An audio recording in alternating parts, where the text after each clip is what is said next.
guys, today we're going to talk about searching of array elements. Now, searching algorithms or programs are designed to check for an element or retrieve an element from any data structure where it is stored. Now, based on these type of search operations, they are classified into two categories. That is, first is sequential search, the other is interval search.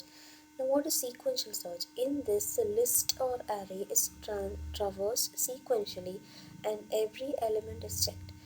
The,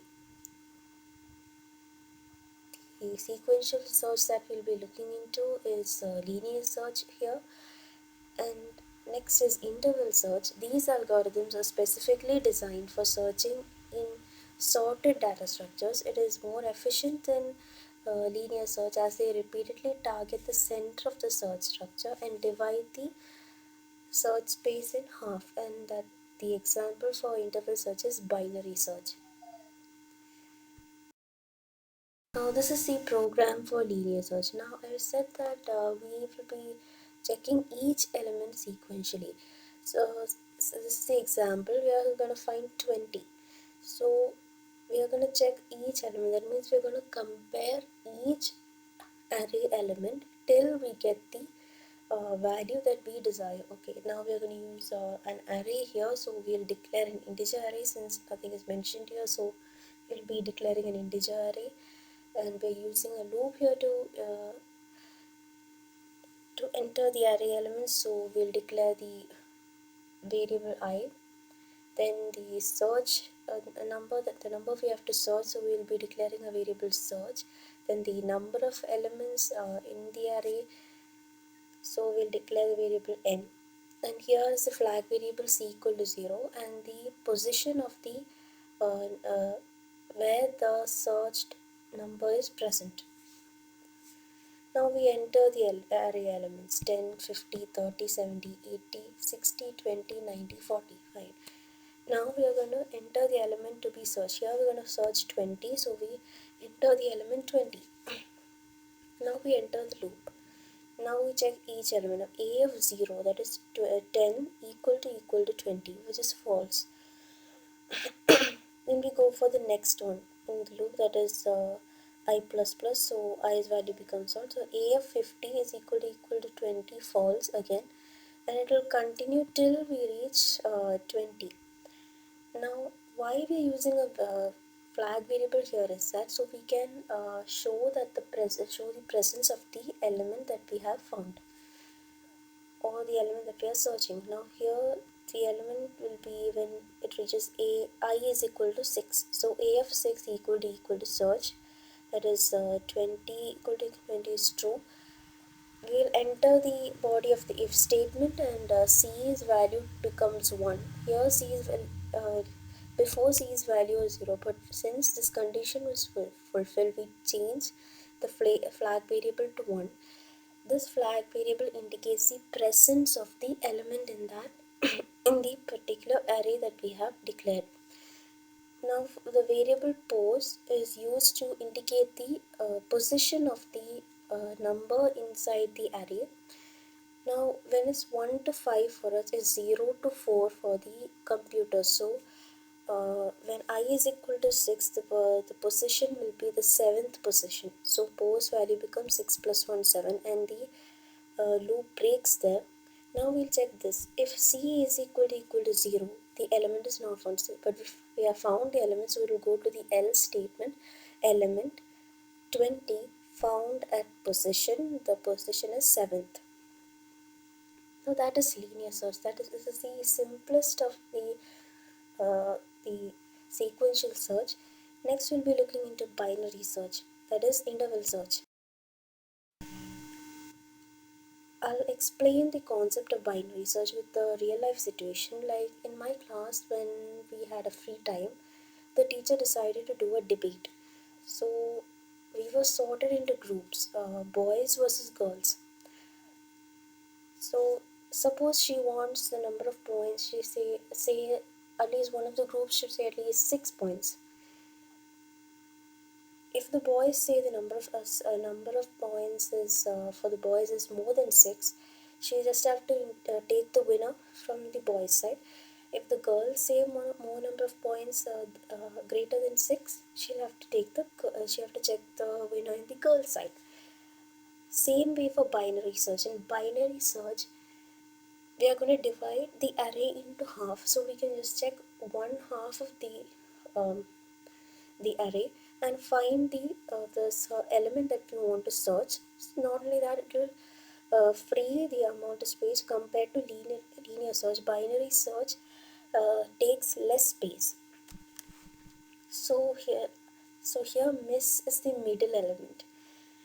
If boys say number of points is more, if the boys say more points than 6, she'll check the boys side, and if the girls say more points than 6, she'll check the girls side.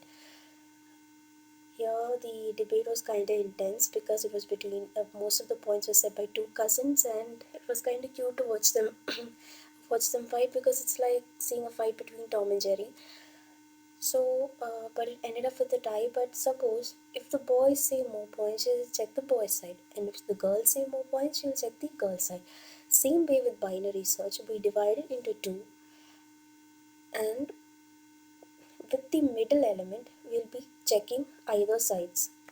Now, I've said if the number of points is greater than the number indicated by miss, right? Same way in binary search, the array has to be sorted either in ascending order or in descending order.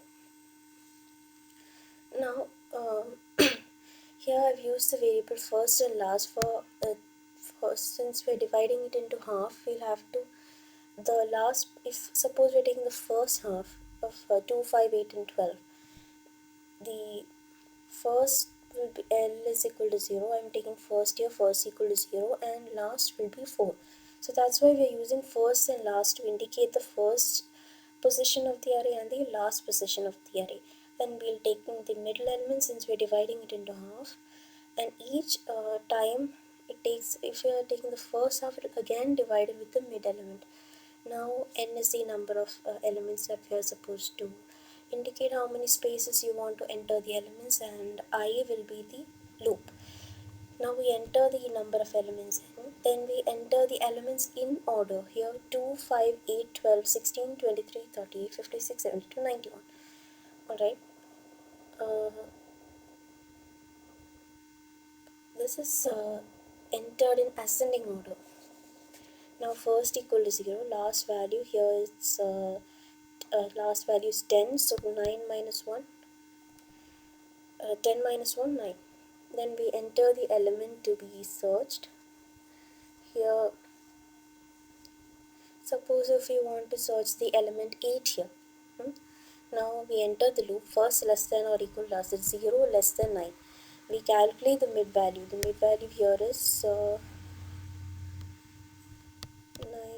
plus 2. 9 divided by 2 is 4.5. We'll be taking the integer, since it's an integer value, we'll be taking the integer part 4. So the mid value is 4. Alright, now the search element here is 16 less than a of mid. The search element less than a of mid, that is we are searching 8. 8 less than 16, the condition is true. The last element, that means we'll be checking this first half, that is 2, 5, 8 and 12, the smaller part, since it is lesser than the mid element. So we'll be checking this half. So since the mid value is 4, the last value is here is 9, right? We have to change the position of 9 to 3. So we'll be checking only this half. So last value is mid minus 1, that is 4 minus 1, 3. That is now now we check if a of mid is equal to search. We'll be checking each element now. After first less than or equal to, now since we have changed the last value, we'll again enter the loop, and the middle value changes from 0 plus 3 by 2, it's 1.5. so we again divide it. Now search element less than a of mid. Here A of mid is say 5. 8 less than 5, false. Now we check the next statement, else if A of mid equal to search. Now A of mid, that is 8 equal to 5, false. Now we'll check if 8 greater than E of mid. 8 greater than E of mid, it's true. So first value becomes mid plus 1. Mid's value was 1, right? So first value becomes 1 plus 1, which is 2. Now last value is 3, so it will be between 8 and 12. Again we enter the loop. First less than or equal to us, it's true. 2 less than 3 is true. Mid's value again is calculated, that is 2 plus 3, 5. 5 divided by 2 is 2.5, and the value is mid's value is 2. So 8 less than A of mid, 8 less than 8 is false. And we check the next statement, else if 8 equal to the searching element, that is also 8, the condition is true. We enter the condition statements, we enter the body of the condition statement, and it will print element found at position mid plus 1. Here mid's value was 2.